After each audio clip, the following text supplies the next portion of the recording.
Hello and good evening viewers, कैसे हैं आप लोग। स्वागत है आपका शेयर बाजार ज्ञान की एक और वीडियो में। और आज की इस वीडियो में हम बात करने वाले हैं जील के शेयर के बारे में। जी एंटरटेनमेंट एंटरप्राइजेस लिमिटेड आज के सेशन में 3.5% के करीब की बढ़त, 250 के ऊपर दोबारा अब ये निकल चुका है।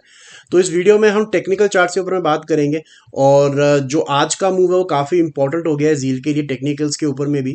और आगे का कौन सा इंपॉर्टेंट लेवल है उसके बारे में भी हम डिस्कशन करेंगे। तो अगर आप लोग चैनल पर नए हो तो आप चैनल को प्लीज़ सब्सक्राइब कीजिए ताकि रोज़ आने वाली जो वीडियोज़ हैं वो आपको लगातार मिलती रहें। तो देखिए जील के अंदर में डेली चार्ट के ऊपर अगर आप देखोगे ना, तो पिछले इनफैक्ट जब से नवंबर स्टार्ट हुआ है, नवंबर जब से स्टार्ट हुआ है, एक एक नवंबर को आई थिंक ये थोड़ा बढ़ा है 3-3.5% और टॉप बनाया है। उसके बाद नवंबर में से 276 का, उसके बाद से लगातार ये गिरता ही आया है। Every day it is slipping, कभी 1% कभी 2%। और अभी जिस दिन ये इवेंट आया था, जिस दिन इन्होंने रिजल्ट डिक्लेयर किया था, उसके अगले दिन ये 5% नीचे गिर गया था। और उसके बाद से फर्स्ट टाइम ऐसा हुआ है यहाँ पे कि जो ग्रीन कैंडल बनी है ना, इसने अपने पिछले दिन का हाई निकाला है और क्लोजिंग उसके ऊपर दी है। So this is the first sign of selling absorption. ये स्ट्रेंथ नहीं है, दिस इज सेलिंग एब्जॉर्प्शन कि हाँ अब गिरावट थोड़ी रुक रही है यहाँ पे। अब यहाँ बेचने वाले कम है, खरीदने वाले ज्यादा हैं। अगर आप डेली चार्ट भी देखोगे ना जी एंटरटेनमेंट का, तो यहाँ पे सिमिलर सपोर्ट हमारे को देखने को मिला था अक्टूबर के महीने में। उस टाइम थोड़ा और नीचे गया था ये 237 के करीब, ये इसने अपना लो बनाया था। But similar pattern you can see in October also कि स्टॉक गिर रहा है लगातार, यहाँ पे गिर रहा है and then suddenly you see a green candle, जैसे हमने पिछले दिन का हाई निकाला and then you see the rally.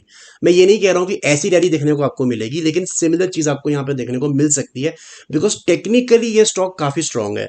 मैंने इसकी 2-3 वीडियोस बना चुका हूँ अपने चैनल के ऊपर में। फंडामेंटली मुझे इतना पसंद नहीं आता स्टॉक ये, बिकॉज अर्निंग्स इतनी खास नहीं है शेयर के अंदर में। लेकिन कई बार ऐसा होता है ना, कोई शेयर के अंदर जब पैसा डल रहा है या ऑपरेटर ऑपरेट कर रहा है, तब जब इसने बढ़ना है तो इसने बढ़ना है, फिर चाहे अर्निंग्स अच्छी हैं या बुरी हैं। तो चार्ट्स के ऊपर तो मुझे काफ़ी अच्छा लगता है बिकॉज अगर इसका मैं वीकली चार्ट पे निकाल के देखता हूँ यहाँ पे, तो मैंने कई बार ये लॉजिक बताया हुआ है कि जब भी 20 और 200 मूविंग एवरेज के बीच में गैप कम होता है, वहां से एक नया रैली आता है। यहाँ पे आप देख सकते हो कि जो रेड वाली लाइन है this is the 20 moving average, जो ब्लू वाली लाइन है this is the 200 moving average. और जब भी इन दोनों के बीच में गैप कम होता है, वहां से एक बड़ा रैली आता है, बहुत तगड़ा रैली आता है। सो सिमिलर चीज यहाँ देखने को मिल रही है। आप थोड़ा सा चार्ट पीछे करके भी you can observe this similar thing that has happened way back in 2013, 2012-13 में जब स्टॉक ये इसी लेवल्स पे था 160-170, और वहां से फिर ये 700 रुपए तक स्टॉक गया। उधर भी सिमिलर था, 20 moving average was very close to the 200 moving average. तो ये कुछ कारण है जिसकी वजह से मुझे ये स्टॉक पसंद है टेक्निकल एनालिसिस के ऊपर, सिर्फ टेक्निकल एनालिसिस के बेसिस पे। But if you look at the fundamental analysis, तो वहां पे थोड़ा सा प्राइस टू अर्निंग रेशियो का प्रॉब्लम है। अभी जो प्राइस टू अर्निंग रेशियो है वो 100 के करीब है। अभी तो ये जो 98.8 पे चल रहा है, ये तो अभी नीचे आ गया है because as I said the stock has been falling for the last almost 3 weeks. तो अगर एक महीने में अगर आप देखोगे तो 112 के करीब इसका पी मल्टीपल था, अभी गिर के 98 पे आ गया है। लेकिन उससे ज़्यादा कोई खास फर्क पड़ता नहीं है, दोनों ही पी मल्टीपल बहुत महंगे हैं। सो कोई फंडामेंटल इसके अंदर में तो कोई बात बनती नहीं है। So then again coming back to the charts, अब आपको ना एक रेंज समझनी बहुत जरूरी है जी एंटरटेनमेंट के अंदर में। सबसे पहली चीज आपको इंपॉर्टेंट समझना ये है कि जो इस महीने का हाई है 276.8, ये इसका बनेगा बहुत बड़ा रेजिस्टेंस। जब तक ये पार नहीं होता आपको आगे की मूव देखने को नहीं मिलेगी। नीचे की तरफ में एक सपोर्ट है 225 रुपए का, जो कि बहुत अच्छा सपोर्ट है। स्टॉक कहाँ चल रहा है, बिल्कुल बीचों बीच। अब मैं जब वीडियो डाल देता हूँ ना, तो मुझे कई कमेंट्स ऐसे आते हैं कि मैंने एक्स अमाउंट ऑफ कॉल्स ले रखी है, एक्स अमाउंट ऑफ पुट्स ले रखी है, क्या करना चाहिए, ये करना चाहिए। तो देखिए, मैं ऑप्शन बाइंग अपने चैनल के ऊपर डिस्कस नहीं करता हूँ, ऑप्शन बाइंग का मैं फैन नहीं हूँ।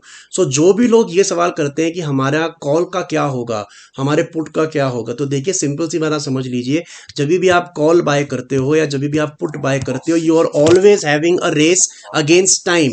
जो कॉन्ट्रैक्ट के अंदर में टाइम है उसके हमेशा आप रेस कर रहे हो, बिकॉज वो कॉन्ट्रैक्ट एक्सपायर होना है। तो अभी 21 नवंबर चल रहा है, इस महीने की भी एक्सपायरी आई थिंक सो 29 नवंबर की होगी या 30 नवंबर की होगी। तो वो जो रेस है वो तब तक की है। किस टाइम तक स्टॉक कहां जाएगा इसका प्रिडिक्शन कोई भी नहीं दे सकता। अगर कोई प्रिडिक्शन कर भी रहा है कि ये 4 दिन में यहां चला जाएगा या 7 दिन में यहां चला जाएगा, तो वो सिर्फ गेस वर्क कर रहा है, और गेस आपका भी ठीक हो सकता है और उस आदमी का भी ठीक हो सकता है। So I never predict time, I can only predict the direction. So यहाँ पे मुझे अभी भी लगता है कि जी एंटरटेनमेंट एक ऊपर के ट्रेंड में है। नीचे की तरफ में 225 रुपए का लेवल का ध्यान रखो, जिन्होंने भी ले रखा है, चाहे 200 पे ले रखा है, चाहे 250 पे ले रखा है, चाहे 275 पे ले रखा है।